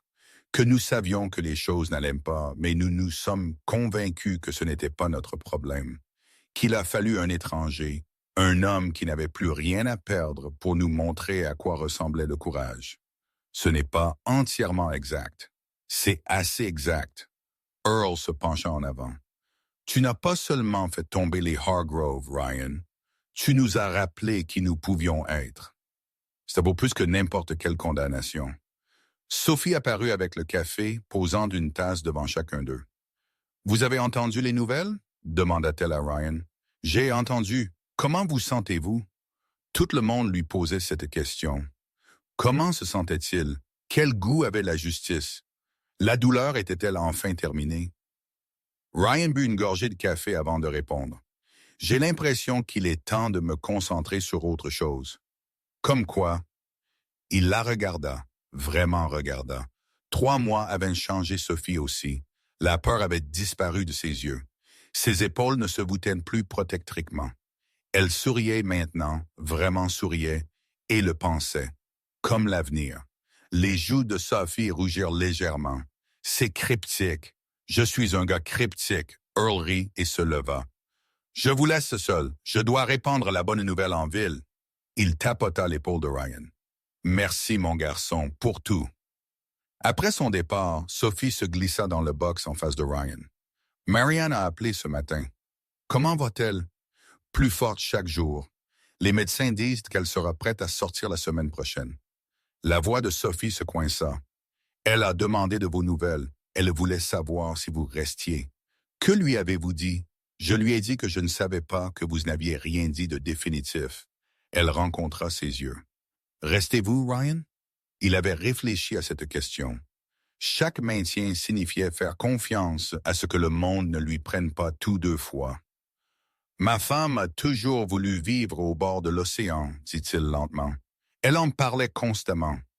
Une petite maison près de l'eau où nous pourrions vieillir ensemble, écouter les vagues la nuit, peut-être avoir des enfants qui courent.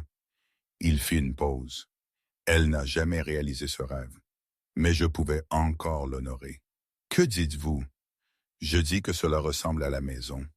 Pour la première fois depuis la mort de Maria, un endroit me semble vraiment être chez moi. Ryan tendit la main sur la table et prit la sienne.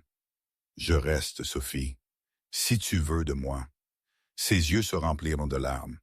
Idiot. Bien sûr que je te veux. Ghost aboya une fois sous la table.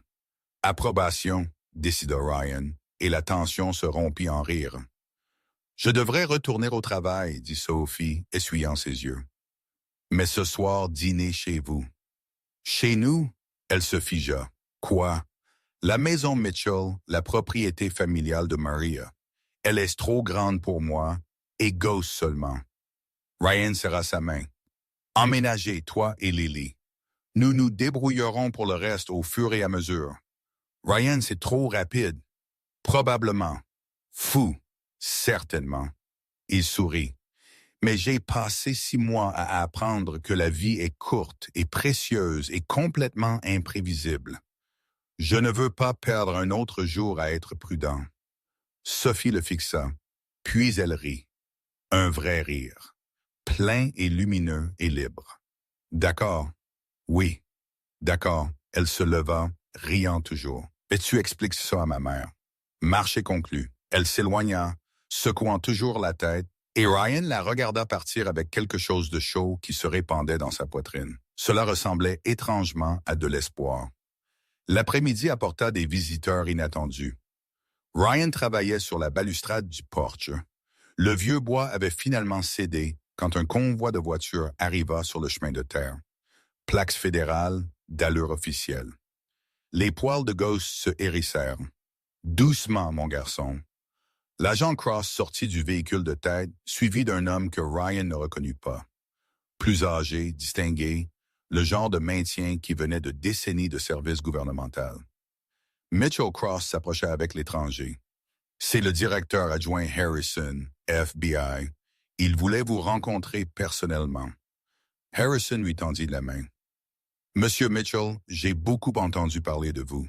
Devrais-je m'inquiéter? Au contraire, la poignée de main de Harrison fut ferme. Vous avez fait quelque chose de remarquable ici. Pas seulement l'affaire Hargrove, bien que cela seul serait impressionnant, mais ce que vous avez construit par la suite, le programme de soutien aux vétérans, la sensibilisation communautaire, la façon dont vous avez aidé cette ville à guérir. J'ai juste fait ce qu'il fallait faire. C'est exactement ce que les meilleures personnes disent toujours. Harrison relâcha sa main. Je ne suis pas ici pour vous recruter. L'agent Cross m'a déjà dit que vous aviez décliné. Mais je voulais vous offrir autre chose. Qu'est-ce que c'est? Des ressources pour votre programme. Harrison sortit une enveloppe de sa veste. De l'argent de subvention fédérale destiné aux initiatives de réhabilitation des vétérans. Votre opération de dressage de chiens est éligible si vous êtes intéressé. Ryan prit l'enveloppe. À l'intérieur se trouvait un chèque avec plus de zéros qu'il ne s'y attendait. C'est un début. Il y a plus de disponibles si le programme s'étend. Les yeux de Harrison étaient vifs mais gentils. Ce que vous faites est important, Mitchell. Aider les vétérans à trouver un but, les faire correspondre avec des animaux d'assistance, leur donner une raison de continuer. C'est le genre de travail qui change des vies. C'est aussi le genre de travail qui a sauvé la mienne. Je sais. Harrison jeta un coup d'œil à Ghost, qui s'était légèrement détendu mais restait vigilant. Votre chien, il a servi en Afghanistan, correct? 3 missions, retraité après que son maître a été tué. Et maintenant, il vous aide à entraîner d'autres chiens pour aider d'autres vétérans. Quelque chose comme ça. Harrison hocha lentement la tête. Il y a un dicton au bureau. Les meilleurs agents sont ceux qui ont été brisés et se sont reconstruits. Je pense que c'est vrai pour nous tous. Il lui tendit la main de nouveau. Bonne chance, Mitchell. J'ai le sentiment que nous entendrons parler de ce que vous construisez ici. Après leur départ, Ryan resta sur le porche, tenant le chèque. Ghost se pressa contre sa jambe. « Tu as dit ça, mon garçon? Nous sommes officiels maintenant. » La queue de Ghost remua. « Viens, allons le dire à Sophie. » Le programme pour vétérans avait commencé modestement, avec seulement 3 chiens et 3 vétérans au début. Ryan avait converti l'ancienne grange de la propriété Mitchell en un centre d'entraînement, utilisant les techniques qu'il avait apprises pendant ses années de travail avec les unités canines militaires. Sophie l'avait mis en contact avec des organisations de sauvetage spécialisées dans les chiens ayant un potentiel de travail d'assistance. Mais le bouche à oreille s'est répandu. En 2 mois, ils avaient une liste d'attente. Des vétérans de tout l'État, puis des États voisins ont commencé à le contacter. Certains avaient un SSPT, certains avaient des handicaps physiques. Tous avaient été abandonnés par un système qui ne savait pas comment les aider à s'adapter à la vie civile. Ryan comprenait leur douleur. Il l'avait vécu. Le lendemain de la visite de Harrison, Ryan travaillait avec un nouvel arrivé, un Marine nommé Jackson, qui avait perdu ses 2 jambes à cause d'un IED en Irak quand le téléphone sonna.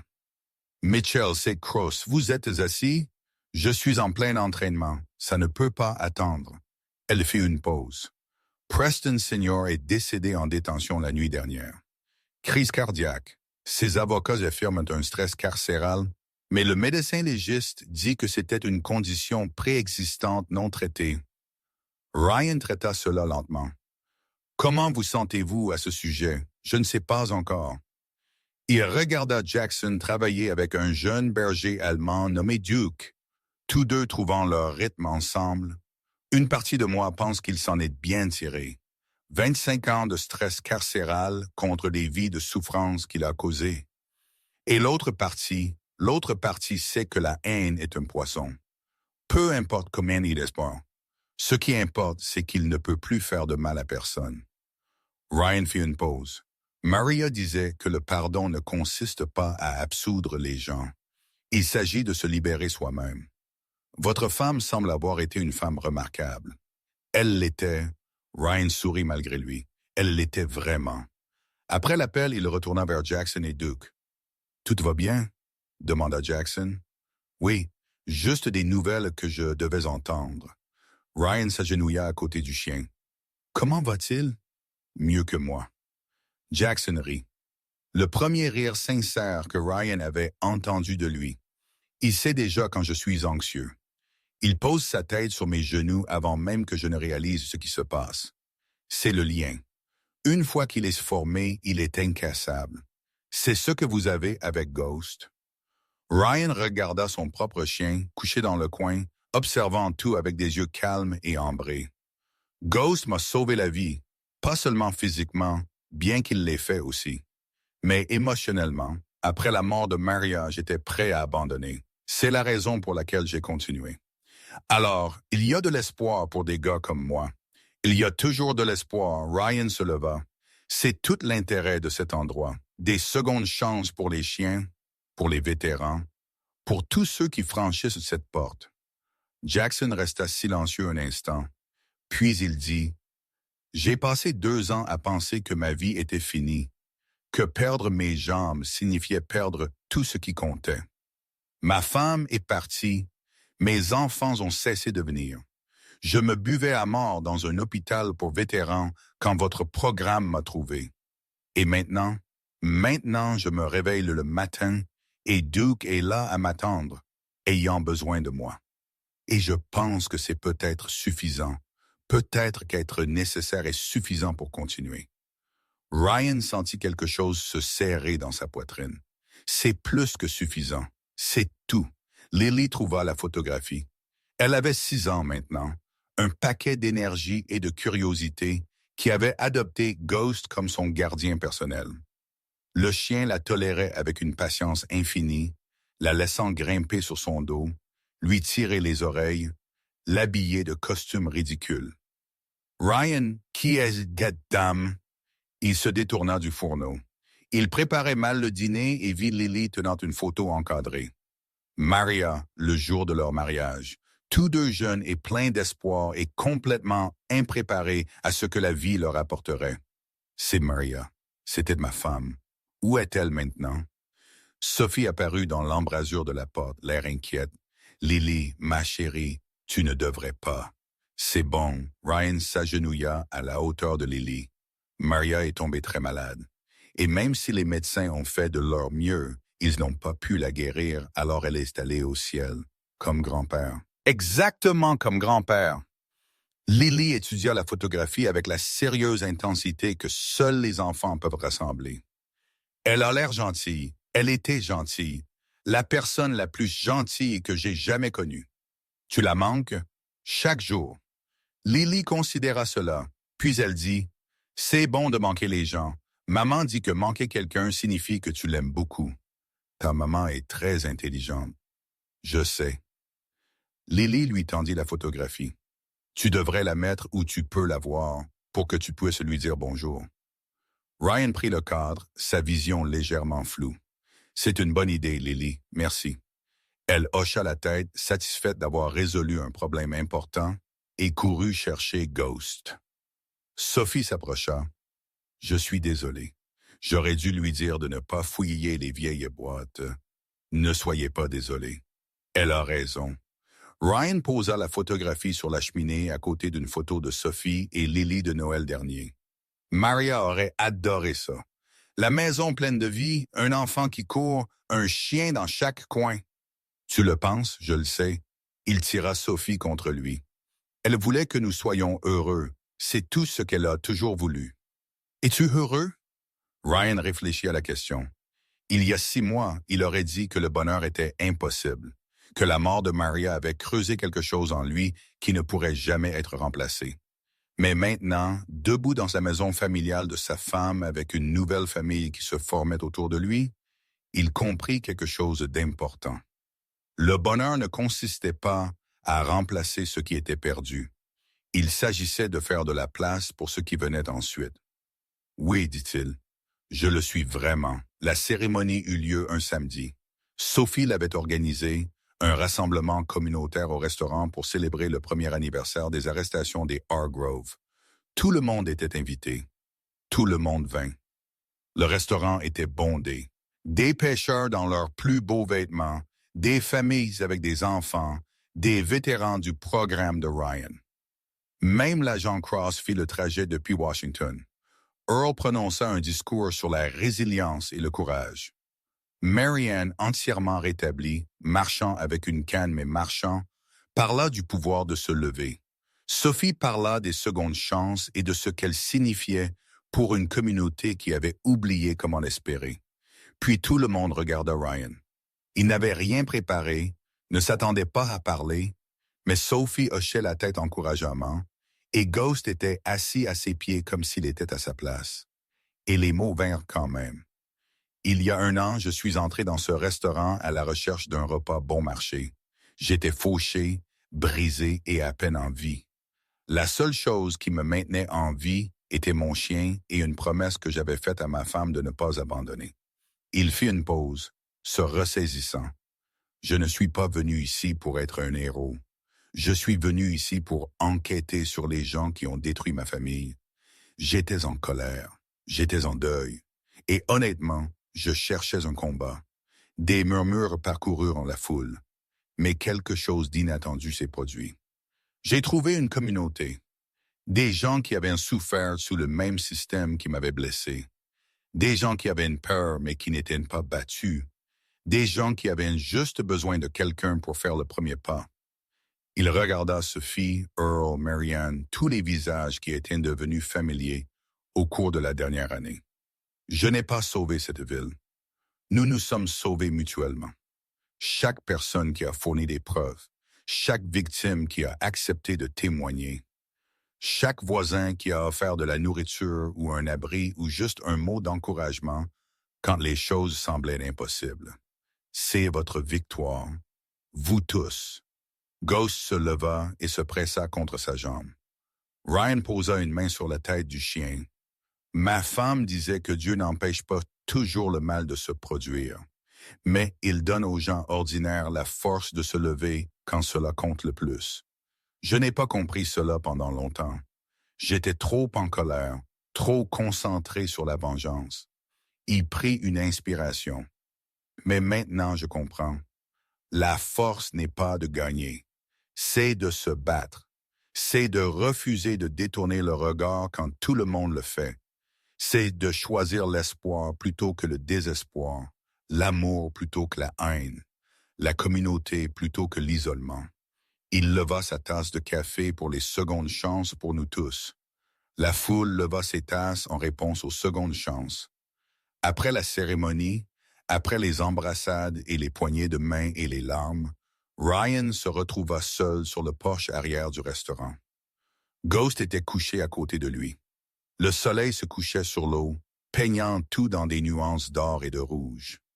Sophie le trouva là. « Salut. »« Salut. » Et elle s'assit à côté de lui assez près pour que leurs épaules se touchent. C'était un bon discours. Je ne l'ai pas planifié. Les meilleurs ne sont jamais planifiés. Elle lui prit la main. « J'ai quelque chose à te dire. »« Quoi? » Elle resta silencieuse un instant. « Puis je suis enceinte. » Ryan arrêta de respirer. « Quoi? 8 semaines. Je l'ai découvert ce matin. » La voix de Sophie tremblait. « Je sais que nous n'en avons pas parlé. Je sais que c'est rapide. Je sais. » Il l'embrassa.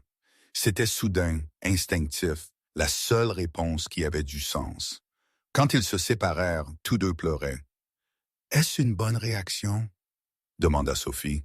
« C'est la meilleure réaction que j'ai jamais eue à quoi que ce soit. » Ryan la serra contre lui. « Un bébé? Nous allons avoir un bébé. Nous allons avoir un bébé. » La queue de Ghost commença à remuer, captant leurs émotions, et Sophie rit à travers ses larmes. « Je pense qu'il approuve. Il a un bon jugement. » Ryan baissa les yeux vers le chien qui lui avait sauvé la vie. Meilleur que le mien la plupart du temps. Ils s'assirent ensemble tandis que le soleil finissait de se coucher.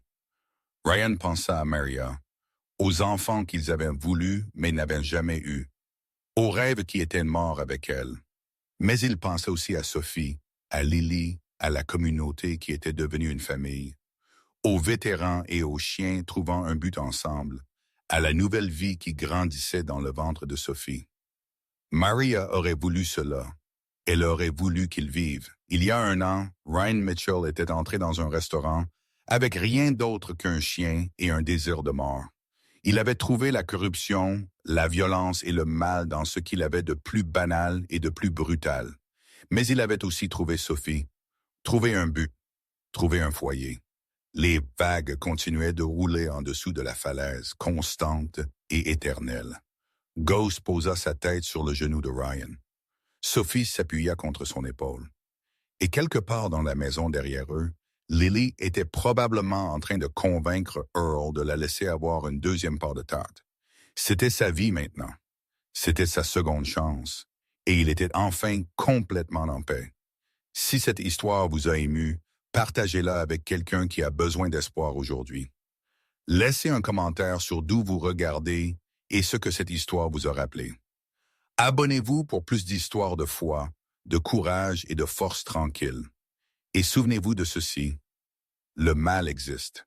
Il a toujours existé et existera toujours. Mais le courage aussi, l'amour aussi, la détermination simple et obstinée de faire ce qui est juste quand tout le monde détourne le regard aussi. Ryan Mitchell a appris cette leçon dans un restaurant côtier en regardant une jeune femme se faire blesser et en choisissant d'agir. Il l'a apprise de nouveau dans les chambres d'hôpital et les salles d'audience et les bureaux fédéraux, et il l'apprend encore aujourd'hui. Chaque fois qu'il met en relation un vétéran brisé avec un chien qui a besoin d'un but. Le monde n'est pas sauvé par des super-héros. Il est sauvé par des gens ordinaires qui refusent de rester silencieux. Soyez l'un d'eux. Que Dieu vous bénisse et vous garde. Qu'il vous donne du courage quand la peur chuchote et de la lumière quand la route semble sombre. Et que vous vous souveniez toujours que vous n'êtes jamais seul et que la bonté a toujours du pouvoir. Parfois, le miracle n'est pas le tonnerre du ciel ou le feu du ciel. Parfois, le miracle n'est qu'un homme qui voit quelque chose de mal et refuse de détourner le regard. C'est le miracle. C'est la lumière, et elle vit dans